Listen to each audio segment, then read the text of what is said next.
Hemos visto en la historia que el hostigador ha seguido adelante con su plan, no obstante haber sido rechazado por Rosalía. Ahora incluso utiliza una amenaza. En esta sesión averiguaremos algo más sobre quiénes son las principales víctimas de hostigamiento en nuestra sociedad y cuáles las posibles argucias del hostigador u hostigadora para lograr sus propósitos. ¿Quiénes pueden ser víctimas de hostigamiento sexual? Las víctimas pueden ser tanto mujeres como hombres, incluso niños, niñas y adolescentes. Cuando el hostigamiento sexual afecta a estos últimos, el hecho es sumamente grave y merecerá sanciones más severas. El hostigamiento sexual también puede presentarse entre personas del mismo sexo. Las principales víctimas del hostigamiento sexual son generalmente las mujeres. El hostigamiento sexual forma parte de la violencia de género porque expresa las relaciones asimétricas de poder entre los sexos. Debido a ello, las mujeres resultan más expuestas ante situaciones de abuso de poder y privilegio, ya que ellas se ubican generalmente en la posición y condición más débil y vulnerable. Las víctimas son en su mayoría mujeres jóvenes. Las mujeres jóvenes son las más afectadas como consecuencia de la vulnerabilidad propia de la inexperiencia, la falta de conocimientos legales y la timidez, entre otros factores. Las víctimas de hostigamiento sexual generalmente callan el abuso y no lo denuncian. El hostigamiento sexual es un fenómeno que pertenece al mundo del silencio y del miedo, porque constituye una amenaza latente y solapada a la estabilidad en el trabajo y a la reputación de las mujeres que han sido agredidas sexualmente. Las víctimas atraviesan situaciones dolorosas. Las víctimas de hostigamiento sexual atraviesan situaciones dolorosas, de humillación e intimidación. Y muchas veces sus entornos banalizan el problema o no le dan importancia, retirándole el soporte necesario, exponiéndolas al comentario y juicio de los demás e incluso las culpabilizan. ¿En cuántas formas se puede manifestar el hostigamiento sexual? El hostigamiento sexual puede expresarse a través de las siguientes conductas del hostigador. Promesa de trato especial a cambio de favores sexuales. El hostigador expresa a la víctima una promesa de trato especial respecto a su trabajo actual o de una mejora futura a cambio de favores sexuales. Amenazas. El hostigador, mediante amenazas, exige, en forma implícita o explícita, aceptar una conducta no deseada por la víctima que atenta o afecta su dignidad. Uso de términos de connotación sexual. El hostigador utiliza términos de naturaleza o connotación sexual, escritos o verbales, visuales, gestos o insinuaciones sexuales humillantes y ofensivas para la víctima. Acercamientos corporales. El hostigador utiliza acercamientos corporales, roces, tocamientos u otras conductas físicas de naturaleza sexual que resultan ofensivas y no deseadas por la víctima. Trato ofensivo u hostil. El hostigador muestra un trato ofensivo u hostil ante el rechazo de su conducta de acoso sexual. La renuncia laboral puede verse como la única salida ante una situación de hostigamiento sexual. En estos casos, la víctima no solamente decide no defenderse, sino también perder su trabajo. Rosalía está desorientada y pasando por un mal momento en su vida. Averigüemos qué otras consecuencias trae consigo este tipo de violencia.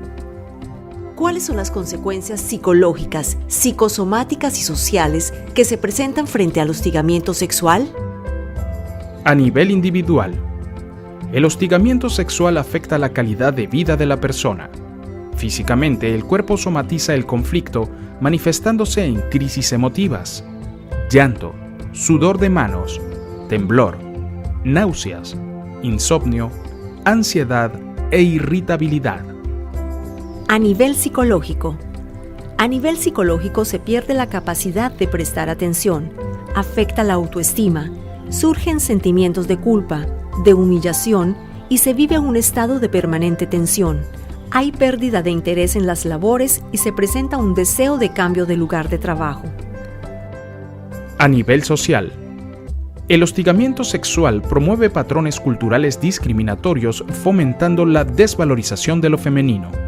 En el trabajo puede traer como consecuencia un mayor ausentismo, la renuncia o el despido, lo que limita la participación de la mujer en el mercado laboral. ¿Cómo superar los sentimientos negativos que se apoderan de la víctima?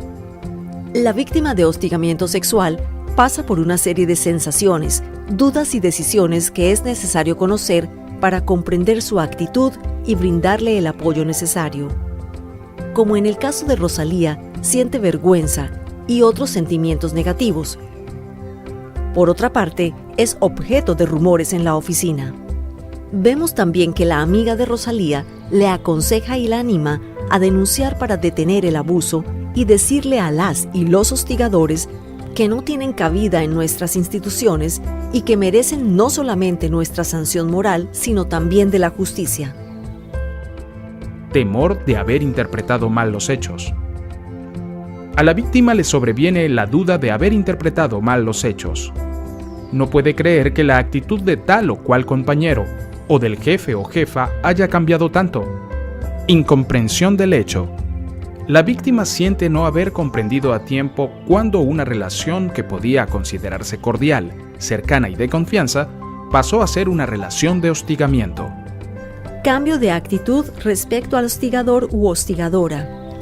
Lo sucedido supone un cambio de actitud de la víctima hacia él o la hostigadora, ya que sus conductas ahora le son perjudiciales porque vulneran sus derechos y bienestar.